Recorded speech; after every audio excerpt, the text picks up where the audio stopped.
Good morning, afternoon, whatever it may be for you. Thanks for joining us today.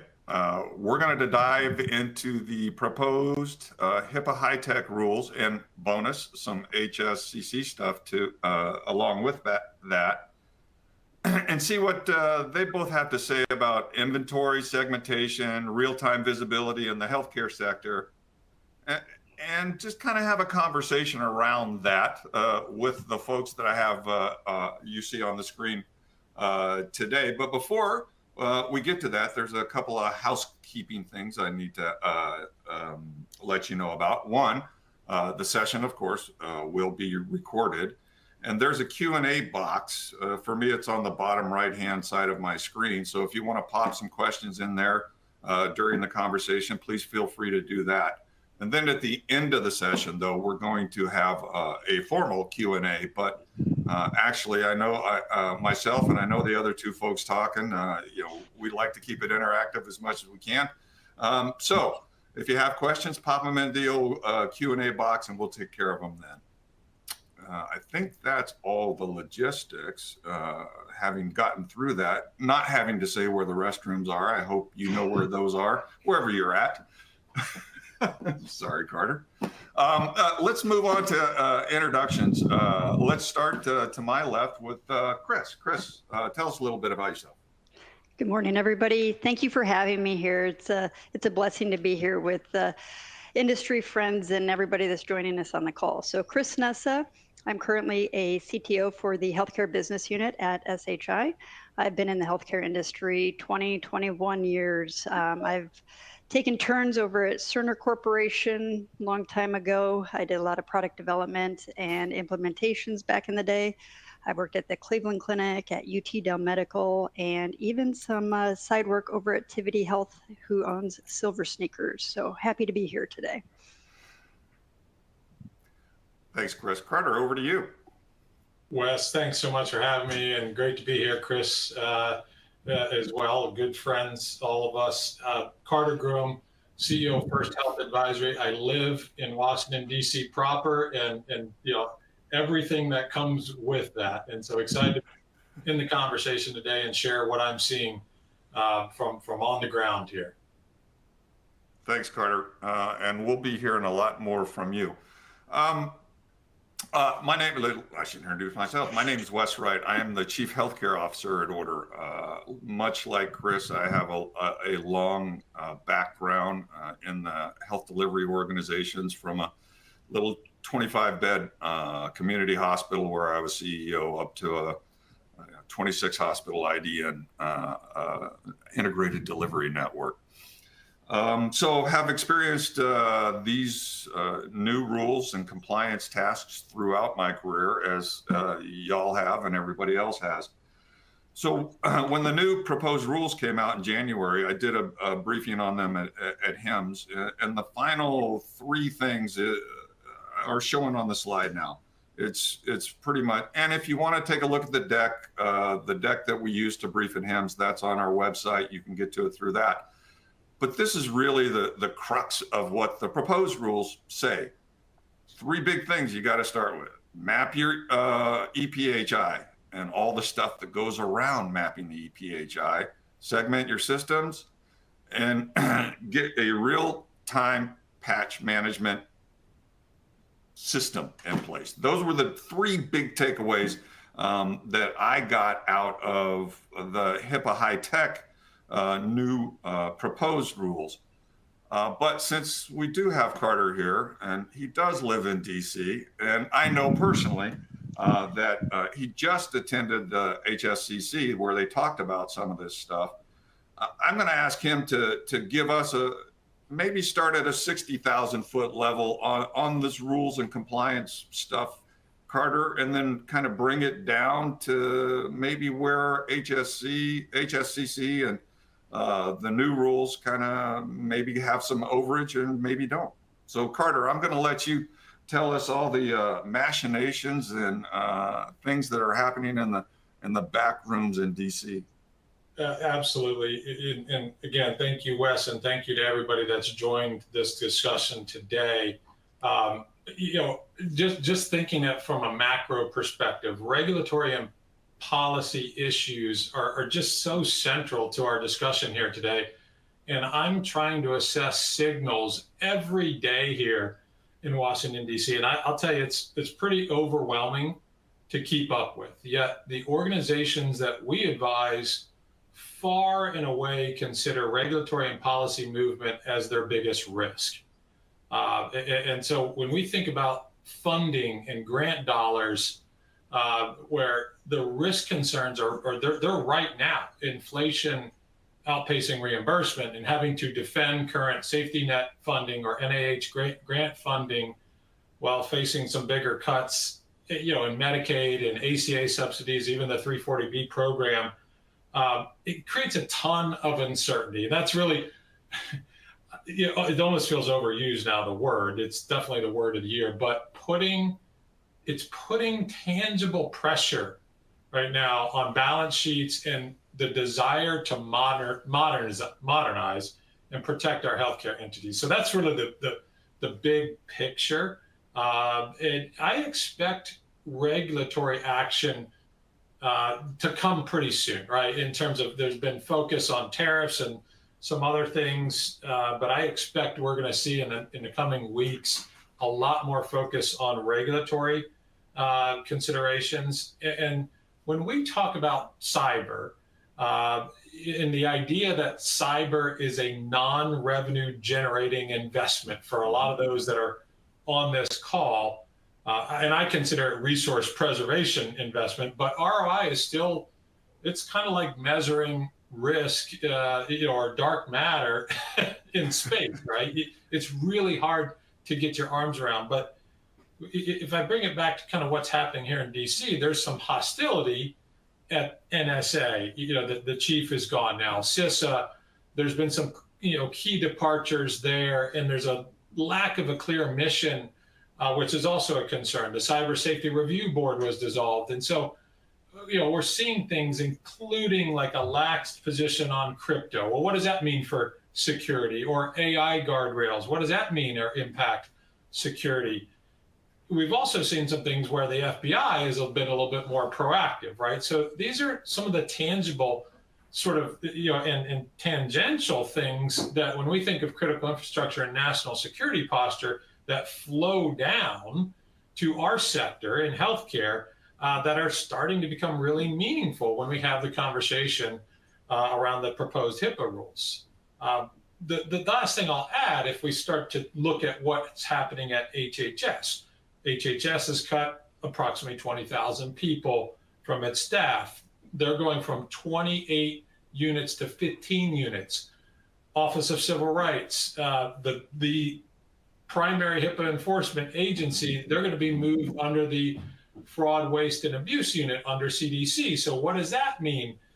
So when you take all of these things into account and the fact that the cuts might impact enforcement, we're just trying to read all these signals, and it's making it really challenging. One thing I'll say, in being at the Health Sector Council meeting last week at HHS headquarters, is the head of ASPR, Brian Mazanek, he backed up that the new administration supports the security and privacy progress that's been made over the last couple of years. And so there are some signs that are, confusing. There are some signs that are encouraging. And as I said, I think some of the regulatory stuff that we'll talk about here now, we're going to see some action on that in really the coming weeks and months. So I'll leave it at that. And I know Kris has more to say on that front. Yes, I can chime in. And Carter, thank you so much. And the macro overview is very much a necessity, but at the same time, it is a daily drain. And being a CIO, a CTO, sitting at an organization, whether you're for-profit or non-for-profit, at the end of the day, you're still a business. And I would actually argue nowadays, if you're in technology as a CIO or CTO, you also have a job as far as being almost a CFO and fiscally responsible, because it's your job to help decipher and do the right thing to to keep the business going, not just keep the lights on, but actually try to be in the black, or at least make zero and make a little bit of black, right? And so with the daily drawl and confusion, I think it's almost to your benefit to pull back. And it's like, okay, what is it that we've been seeing for several years? You know, disregard maybe the first 4 to 5 months of this year, but what have we been seeing this trend go towards? And if you start to look at our healthcare industry's trend and where we've come out of, let's say post meaningful use stage 2, we've started to see a shift in some deeper regulations, policy guidelines, recommendations. I mean, HHS cyber performance goals. Let's look at the state of New York and everything that's mandated at the end of this year, right? A lot of the same thoughts and ideas that a lot of the leaders and people like yourselves have been talking about are starting to become a new regulation, a new policy guideline that several of the different organizations and states are starting to push forward. And so to me, that says, this isn't something that you should be aspiring to. This is now your new benchmark. Because that's really what it is in our industry. When something hits the government and they're telling us to do something, it's because we all should be doing it by that time. I mean, it took a carrot and a stick approach for us to all jump on the electronic health record train with meaningful use stage 2, right? And granted, a carrot and stick approach sometimes is better in our industry. It helps people afford things. It helps, you know, organizations get over that last hurdle that they might have. But electronic health records had been around, let's say late 70s, early 80s, the 90s, all of that before we even hit the 2000s, and we were required to do it. So I'll pause for a second, let everybody else chime in. Yeah, I had a question for Carter. You know, Carter and I know each other pretty well. I know he was at the HSCC, and I held off calling or talking to Carter about it so we could have the conversation on today's webinar. I wonder, Carter, is there any sense of how the administration as a whole feels around cybersecurity itself? I know you gave a couple examples like the crypto stuff and that kind of thing, but you know, is it, you know, cybersecurity is super important, we got to get it done, or that's just some stuff? Is there a sense from the administration of that at all? You know, look, that's what's really challenging right now with everything else kind of going on, is to sort of get a pulse on where HHS stands, you know, and even the administration as a whole, where they stand. And so we look to things like the Deputy Secretary of HHS, and that's a newly appointed gentleman named John Knox. You know, he has given support to Health Sector Council to have the meeting in HHS headquarters and said, listen, we support the mission. So we read into little things like that, although he didn't speak to us, and say, okay, now that's some tacit support there. We read into what ASPR's saying, but then we're looking at all these other inputs that I was talking about earlier and saying, okay, how do we, you know, as a nation, think of critical infrastructure protection and national security? And I'm seeing a little daylight there, and you never want to see daylight in national security, because all of that flows down to us, right? When we think of nation states, we think of bad actors, we think of the things that are disrupting our ability to provide care in the United States. All of that matters. And so right now, there are definitely discussions going on. The challenge is those discussions aren't as in the open as they were in the previous administration. That doesn't mean that they're either good, bad, or indifferent for us. It's just right now they're happening behind closed doors, and the typical sort of participants in that conversation are not at the table. I'm hopeful that they will be at the table in the not too distant future. Okay, so we really, I mean, that's it's kind of the clarity I thought we would get, and that is zero clarity. However, you know, if I could add one more thing to that, though, right? You know, because we're also, you know, then led to make, you know, sort of guesses, educated assumptions, etc. But the proposed HIPAA security rule is deemed an economically significant rule update, right? That's an important statement. And that alone puts it in the crosshairs of the new administration, considering that there is an executive order to say we are going to sort of pull back on 10 regulations for every one regulation that is implemented. So just, again, we're trying to read different signals here, but that's one that I go, okay, I don't know if this thing survives, frankly. Yeah, I did not know about that designation, and to me that is kind of the old kiss of death from what I can see has happened to those kind of things, Kris. Well, let's take a different spin. So thank you for that. But let's look at just, again, trying to survive and stay in business. Yeah. How many of us can afford a cyber attack and the costs of a cyber attack and your cyber insurance, if you have it or not? And like, what does that do to your name in our industry? How many of us really want our name splashed on the news right now? Like, it is the duality, that balance of trying to serve your community and stay whole and make them want to see you and trust you, but yet all of our records on the black market, what are worth $1,000? Not $1, $1,000. So it's like, yes, there's so much confusion and we don't know who's talking about it and it might be killed, but at the same token, reading into some of those, and again, a lot of our other things are still leading down some of those same paths. It's like, how much of it can and should you still do today? Because it's good to just survive in business and keep your name a good marketable name and a trusted name in your community. So yeah, and that's what it feels like to me, Carter and Kris. You guys talk to a lot of CXOs out there like I do.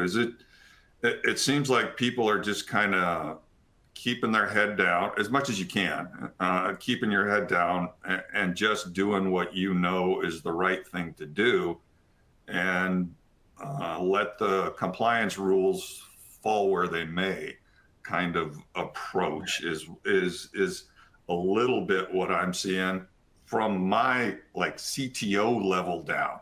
CIO and up, they've got to pay a glorious amount of attention to these compliance and risk things that will be coming out. Carter, one of the things that you said that actually offered me quite a bit of optimism is that you thought that there might be some kind of clarity on rules and stuff within the next, I was thinking optimistically 3 or 4 months, but you think we may get something before that? And again, I'm talking sort of global perspective on regulation, sure. not even specific to the HIPAA proposed rules. And look, I've been on record multiple times, Wes, Kris, you know how I feel about this. I am not in support of these proposed rules because I think it's overly burdensome in terms of all the controls processes that are packed into this proposed rule. And then really sort of what I call the infeasible timelines associated with the implementation of these controls, and then the lack of incentives, really. So all carrots. of that together, no carrots. I can't support it. And that's odd coming from a vendor that would greatly benefit from regulation. But I just can't. And all of that said, the practices in there are sound, they are known. We see them in NIST in a framework that's already out there. And so when we talk about those key things, mapping EPHI, real-time, and segmenting your systems and understanding your assets, CIS control number 1 and 2, right? These are the very foundational elements of security. I don't dispute that at all. I am in full support of the controls and the approaches that were in this document. It's just how they're implemented in the restrictiveness of changing something that might be addressable to required. So think about it. We're talking about maybe large organizations even having a challenge in implementing these things. But what if you are now considered a regulated entity? And this is the language that is in this document, and you are a 3-physician, family practice in the middle of Idaho. I'm not picking on Idaho, but I'm saying you have to comply with the same rules that the largest health systems and most endowed entities in the United States have to comply with. So we have to kind of look at this as a collective and say, what can we do that actually works? Kris, to your point, something has to be done. And Health Sector Council, and you know, this is something that we talked about last week, came out with an approach, you know, and they've called it kind of a consultative process with the administration over the next year that I'm in full support of. Cool. You want to describe it? You left me on. It was like a cliffhanger, Carter. What it says is, hey, let's go back to the table. Let's take what was, you know, the proposed HIPAA security rule and make something that works a little bit better for our sector, right? That maybe it provides some incentives. And that's not always just dollars like meaningful use, but maybe there's some protections from class action. Maybe we pull down some anti-stark rules so that bigger organizations can share resources with smaller organizations. There's a lot of ideas that we need to talk about.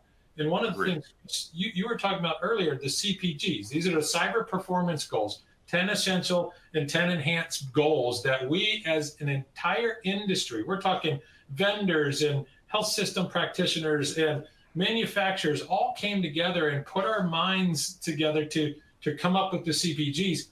There was no mention of CPGs in the proposed HIPAA rules. That alone is enough to say, can we go back to the table here and address what we think is more appropriate going forward? Yeah, they did cross-reference some of the CPG stuff in the HIPAA documentation. If you read the whole 400 and something pages, and I did, so we've got a whole bunch of let's let the politics go. I think, but it's been fascinating, and I think we're still kind of in this kind of area right here. But the HSCC, the CPGs, NIST, CISA, the new proposed rules, all call out inventory. And my question: y'all have been to a lot of places. I've been to a lot. I've been a CIO at a lot of places. I will be the first to raise my hand and tell you, if in any of the places I was at, my inventory was more than 80% accurate, I would be surprised. And I think that that's probably the state of the nation out there, frankly. Yes? No? I think that's optimistic, Wes. Honestly. I thought you were going the other way on me, Carter. I make a living on this, right? This is the foundation of security, as I said. And if you don't know what you have, how do you protect it? How do you apply MFA to the things that you don't know you have? How do you segment things that you don't know you have, right? I mean, how do you track things that you don't know you have? So, all day long. And frankly, what you hit on there was one of my major frustrations with the CPGs was that your inventory was not on the first list. It was on the essentials list. And I went, how can you do that? But then I looked at it and went, look, the places where you know you have MFA, please go put MFA there before you do an inventory. The places that you know you have this, please go do this control before you spend all the time on the inventory. And I think that's what the HSCC CPGs are saying. These are easy things to do. Please go do them. Right, but let me a little insight into even the creation of the CPGs. And there was a massive debate. I would say this was the most heated debate, in the creation of CPGs and HICP. Best practices, right? Asset management, right? And the idea was asset management, is really, really hard. And so that can't just be an essential thing. Although, we can play with the semantics. It should be foundational and essential, but it's really hard. right? There are can be. platforms like the one you work for at ORDR that make that easier, no doubt, right? I'm a huge supporter of it, but the programs and the processes and everything that goes with really understanding your inventory is a lot of work, and it takes a lot of resources. And I think that's where sort of it fell onto the enhanced side of CPGs. I mean, your example that you used earlier, you know, the haves and the have-nots, you know, the mid-size, mid and large size HDOs, you know, they have probably a manager or a director of ITAM. Whereas the 25-bed hospital, let's keep picking on Idaho, probably has 3 people that that's that in work, IT that alone. work in their shop and do everything. So how, you know, inventory is hard when you have that much resource constraint. Right. So what do we do about it? Go ahead, Kris. Well, I know what I do, but you know, I don't want to make this a plug, but yeah. No, I have been on both ends of using a great automated tool, but also owning the manpower and the desktop team that's out there with their Excel sheets doing it all the time. And then at the end of the year, we're like, oh, we still didn't find these 10 laptops. What are we going to do? It's like, oh gosh, come on, guys. So it's tough. And even aside from assets, when you guys were just talking about that, I was thinking of the negatives, let's say the zero side, the negative side of it. So it's not even just what assets do I own that I need visibility into to ensure that my walls are secure. I also own a network and a customer Wi-Fi network here in the hospital. And what assets don't I own that's also hitting my network, right?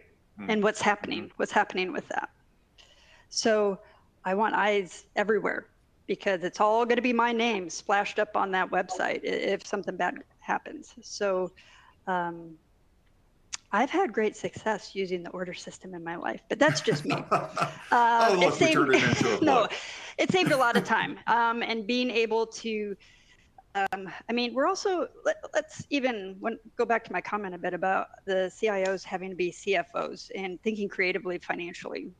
We're still in that stage of application rationalization, frozen budgets, decreased budgets, and things like that. So I think globally, there's the topic of the enterprise applications are kind of back talk track for a lot of us, right?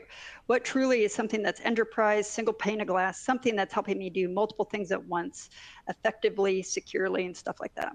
And you guys have a great product that somebody can use and manage and see visibility immediately and do some things about it. But well, thanks, Kris. And one thing I don't want to, when I gave the presentation at HIMSS, I started out and said, yeah, and you have to have an inventory, and everybody's eyes kind of glazed over and go, oh, inventory, a serial number, that's a PC. No. Yeah. When we say inventory, at least when I say inventory, and I think y'all as well, when we say inventory, it's not just here's the device and its serial number. It's here's the device. Oh, and yeah, here's the serial number, but here's the patch level. Here's the OS it has, and the patch level of that OS. Here's the vulnerabilities it has, you know, and what type of vulnerabilities.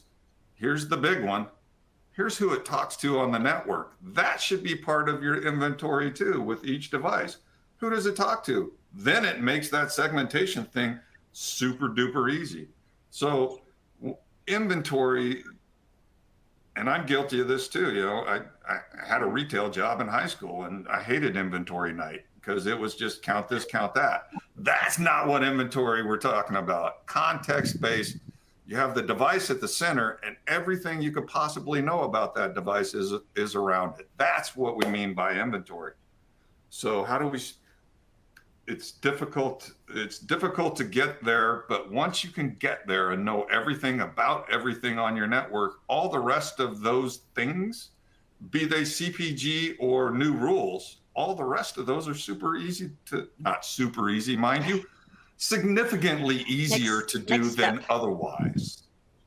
You kind of start with your Maslow hierarchy, though. That's like almost like your base step, though. Find all that inventory, get those eyes and visibility, then you build upon it for all your next security levels. Yes.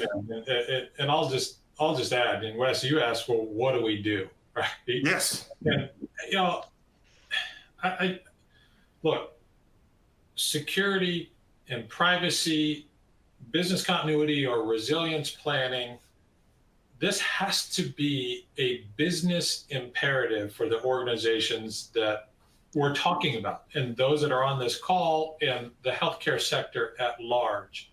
And I've said it, I don't know if it's controversial, but if you need the government to tell you how to protect your business, you've got bigger problems than worrying about if the HIPAA security rules updated or not. I mean, it's as simple as that, right? You need to take control and consider security and privacy and resilience planning as a business imperative. That's it. And so, yeah, there's going to be organizations that just don't see that as a priority, and they're going to have a bad day. And oh, guess what? They might not have the cash on hand to survive. That's a real possibility. We've seen it happen. Yep. And we've seen the impact, the financial, the reputational impact, and to patient care of ransomware, right? Yet we always say in this industry, bad information security will never die. And it's because some organizations don't see this as a priority. I agree. Couldn't agree more. I'm going to do some questions and answer now, and then we'll wrap this up here pretty quick. Here's a really interesting one that I encounter in the field an awful lot. Who should own inventory? Is that a CISO thing? Is that a CTO thing? Is that in a lot of places, is it an HTM thing? Who have you seen? Who do you think should own inventory? I have my own thoughts, but I don't want to influence y'all. So, Kris, who do you think should own inventory in an organization perspective? Golly. Because they all have, I mean, from what I can tell, there's an operational component to inventory. There's a security component to inventory. There's a HTM component to inventory. And then, so it's something that's usable, should be used throughout every piece of your IT operation. Who should own it? So I hadn't even gotten on a soapbox yet today. I've not said a few things because I was like, I don't need to go down that road. But it's been leading to it. Like our whole conversation is leading to it. And like, I want to take a step. And so like, this just isn't about inventory. It's really about good, sound business and cybersecurity. Honestly, we're going to say it that way because to your point, Wes, about inventory is not just the device. It is the context of it, who it's talking to, what it's doing on the network, things like that. And a cyber event is a cyber event. We see it in the news and something got hacked. It got through the X-ray machine, blah, blah, blah, whatever. But we're also in the day and age now where everybody wants to do AI, and we all need AI to help operationalize and be efficient with our reduced labor and everything else we're dealing with. And if you want to get to that point where things are automated by machine learning and AI, that means it's running, computers are running it based off of trusted data. But 10 steps before that, you better have never had any type of cyber event that got into your system and corrupted any data you have, because now you just created a machine that learned off corrupt data and is doing other business decisions for you. So it's like 20 steps from now is where every business wants to be hyper operational and in the green, generating revenue.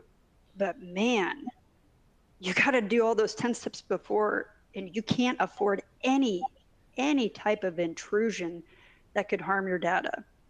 So for me, How I almost want to answer your question, Wes, is that it's the CEO's responsibility. Oof. That's a big jump, Kris. I'm just saying. It all falls under his or her umbrella. I agree, but I don't think they're gonna. I know. Yeah. So in the real world, I mean, it's a valid point, but in the real world, if the CIO and CISO are at the same level, I might default to the CISO. If the CISO is reporting into the CIO and the CIO has the little higher level at the table, I'd say it's the CIO. And I mean, look, we could have an entire webinar based on this. Honestly, I mean, because you just drilled right down into the core. But it's the truth. Challenge, Wes. And so I'll say just a couple things I just have to get out. Number one, if you go outside of the healthcare industry, and I just learned this last week, that when you look at other sectors, manufacturing, retail, finance, it's now the number of CISOs, the percentage of CISOs that report directly to the CEO. The CEO now is above 70%. So like, if you looked at healthcare, I don't know what the number is in healthcare, but I guarantee you it's not even close to 50%, right? So that alone. Then you ask the question, who owns the inventory? Who owns the assets, right? And in most organizations, it's the groups that touch those devices. So HTM or clinical engineering touching medical devices. Facilities are touching the operational devices and technologies, right? And IT is touching the IT assets. I don't necessarily think that needs to change. What I do think is you need a programmatic approach to governance and policy and process to how you manage and mitigate risk around all those assets that are on the network, right? This is, I'm not trying to be self-serving here, but that's my belief. Okay, if you put an umbrella over all those owners, then yes, you can start to get control of the risk, and then you know how to mitigate it. But going to Kris's point, I believe that senior leadership and the board ultimately owns the risk, and that's what we're talking about here, right? The CEO and the board, that's their job. They need to start owning this risk. Oh, 100% agree. And I mean, as compared to 10 years ago, at least there's some acknowledgement of the risk. I mean, 10 years ago, that you couldn't even get a seat on the board or in the boardroom as a CISO. And, we do a good bit of business in the non-healthcare too. And that's what we're seeing. That's what I see on the non-healthcare side is the CISO actually owns the inventory, and coordinates those three other owners that you talked about.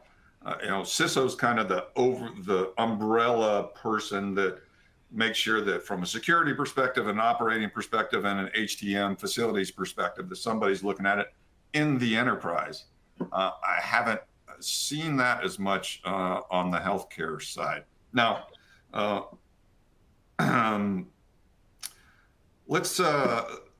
there's one question here I want to answer, but before we get to that, we're going to do a final question for the day, and I'll give you guys a chance to think about it. And that is, what's one thing, even outside of today's topic, you think healthcare security teams are not talking about enough? So what should our healthcare security teams be talking about that we're really not talking about right now? So I'll leave that with you. And Shakib asked, there's a lot of players in this industry. I'll take this from an order perspective, like Medigate, Armis, and there's actually a simile, scenario, and a whole bunch of stuff. How does order differentiate itself? To my knowledge, there's only two of us in the industry right now that can give you a complete software inventory, or a complete inventory just using software, number one. And then number two, Order's secret sauce in, we've been using MLAI since we stood up 8 years ago, and we see a lot of equipment. So we can put those two together and really identify those MAC addresses and IPs that you get from other stuff and tell you what it is. I think, and I should say this, way better than any of our competition. So that was just, thank you for asking that question, Saqib. We've been going ladies first, so let's continue that. Kris, what do you think we should be talking about, but we aren't talking about enough? That was tough since we've mentioned every single cyber control known to man today. So that means you don't really know your job. So I'll go back to, so I was trying to think about this. I'm like, what is it that maybe the CISO having like CFO financial awareness, being innovative and trying to rethink how you best go and implement this. That's kind of where I want to go with that, because we're also not talking business as much. We're not talking as enough business. Not enough business talk going on. Because everything still comes down to money, and you're either playing with, you can spend CapEx or you can spend OpEx, or you got to restrain on one or the right. And you got to be thinking like the other industries. We've made healthcare advancements when we've copied other industries. Thank you, OR checklist and things like that, right? So go back to what the other industries are doing best. And you're short humans. You've got a cap on your OpEx that you can't spend anymore, or you had to let staff go. Okay, how do I best use tools out there today to help me automate? Go spend CapEx dollars to go automate something. Go get it up in the cloud and get that thing that a human used to do and make a tool do it for you, because we are at that stage nowadays. Don't send somebody out there with the Excel file to do the inventory file when you got something over here that could do it for, like, but like go stick something in AWS and put some ML and a little bit of AI on top of it too to help automate something like software delivery lifecycle. There's all these things. There's all these things that we've learned from all the other industries to help automate, and you could go spend CapEx dollars and do that. So financials is what I'm going to say. Think business, less tech, because that's what the CISO's been known for. They're the pocket protector, wire haired. That's what the CISO's been kind of known for, and now they've got to put on the suits and start thinking about business, I guess. Carter, you're up there in front of the board all the time now as a CISO too. Well, like, now if you're on the enterprise, you're 75% chance you're reporting to the CEO now. Yep. Carter, what do you think? What's something we should be thinking about? Your question was, what are we not talking about, right? Exactly. Yes. Which is really hard, right? I sat here and I'm writing stuff down, because we are, I'd argue, talking about AI, to Kris's point. Oh yeah, tons. We're talking about deep fakes. We're talking about social engineering. We're talking about workforce issues and training. I mean, training of the help desk is huge. That's what we're talking about. So I'm sitting here going, okay, this is top of mind, for a lot of people in our industry, right? This is not 10 years ago. What are we talking about here? I mean, it is top of mind when I sit in front of any CIO, any CEO, any COO. They're thinking about it. So it's an awesome question. And for me, the best one I can come up with is this idea that information security does not want to be the department of no. We don't want to disrupt the flow of care. We don't want to get in the way of a physician providing care or a surgeon, at the surgical table doing the work that healthcare systems do, right? We call it frictionless security, right? I mean, Carl West, he talked about this all the time. And I was so bought in. How do we do these things without disrupting that? And my answer to your question is, you know what? If we want to protect the business, sometimes we have to say no to that orthopedic surgeon that makes a ton of money and says, I don't want to do MFA. Or we have to say no to that department that generates the most revenue for your health system because it's the right thing to do to protect the business. And that goes right up to the CEO and the board. And they can complain and to the CISO and say, I'm calling the CEO tomorrow because this is BS. I've got to do multi-factor. That's what we're not talking about, is enough of this. Yeah. We need to protect the business. Yeah, you're a family. You're a family, right? Yeah, you're bringing in the most, but we're a family and we're doing this together, and it's all of us. I'm sorry this is disrupted, and it takes 5 more seconds for you to look at your phone or look at some token and put in another number to authenticate. But that's what we're doing to protect the enterprise. And so that's what I think we should be talking about, that we're not really talking about. It's like it's time to say no to people that don't understand it. And I'm sorry to say it, but we're going through this right now with Epic, right? Where we're going to force MFA because of the MyChart issue. And, patients are not happy about it. And I get that, but if we're going to protect your data, you need to do some of these things that aren't convenient. Yeah, it's always been funny to me. I'm screaming because I clearly I'm talking about this, but that's something we're not talking about. It's always been funny to me, Carter. Like my bank, I have to MFA into my bank, and then I go to my login, and I don't have to MFA, and I kind of go, wait, they don't think my data is as important as the bank thinks my data is important? What's the deal here? How come they don't think my stuff? I think it's important. You're going to call the CEO of Capital One and complain? No. Yeah. But that happens every day in healthcare. It's like, It does. It does. So, yep. That's my answer. You guys we're both kind of on the softer side. Mine is that it's obvious because neither one of y'all mentioned it. Quantum. I think it's gonna be a great big mess. Kind of like Y2K-ish, trying to get all the crypto algorithms that are breakable by quantum replaced by ones that aren't breakable by quantum. So from my perspective, we could be talking about that a little bit more because the advances in it are, they are really moving a lot faster than they ever thought they would. So good point. I keep that one in the back of your head when you're thinking about something. Maybe you can do that. Hey, I want to thank both of y'all for today's webinar. I found it extremely, and Carter, especially your inside baseball there in DC. I really appreciate that perspective. Just want to say thanks. Any last thoughts before we sign off? Besides, get your inventory done. Hey, I'm going to give a special shout out. Happy birthday to my better half, who also works in healthcare IT. Birthday today. Oh, you know what, Kris? It's my mom's 80th birthday today. Well, There's there you absolutely no way she'll be watching this, but I'm going to shout her out anyhow. There you go. Birthdays all around.